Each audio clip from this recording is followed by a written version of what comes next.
and present from across the political divide have paid tribute to one of the leading figures in the American civil rights movement, John Lewis. He died at the age of 80. He was one of the organisers of the 1963 March on Washington, where Martin Luther King made his I Have a Dream speech. Virginia Weidenathan looks back at his life.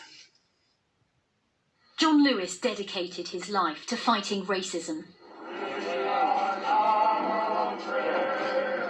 He marched alongside Martin Luther King and lived to see a black president. Born in Alabama in 1940, John Lewis grew up in an America that was deeply segregated. I would come home and ask my mother, ask my father, why segregation? Why racial discrimination? They would say, that's the way it is. Don't get in the way, don't get in trouble. But Dr. King inspired me to get in the way, to get in trouble.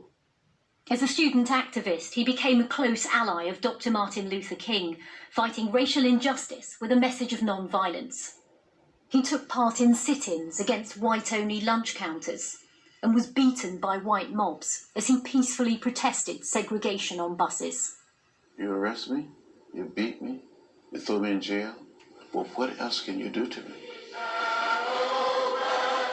In 1963, John Lewis was the youngest speaker at the March on Washington, where Dr. King delivered his famous I Have a Dream speech.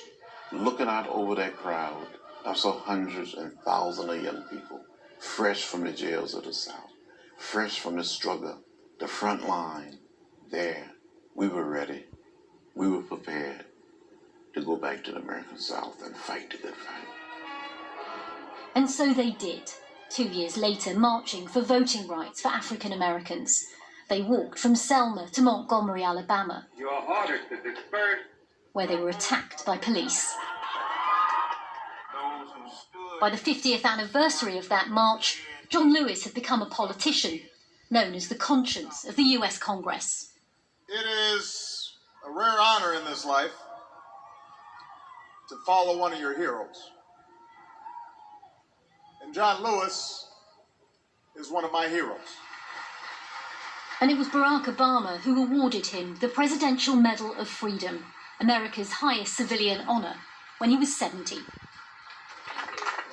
Diagnosed with pancreatic cancer last year, John Lewis was seen at recent protests after the killing of George Floyd.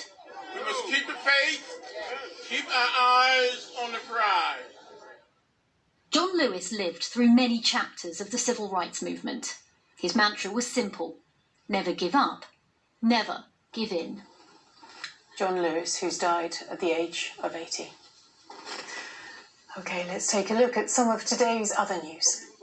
The lawyer for a man arrested in North London while a police officer appeared to kneel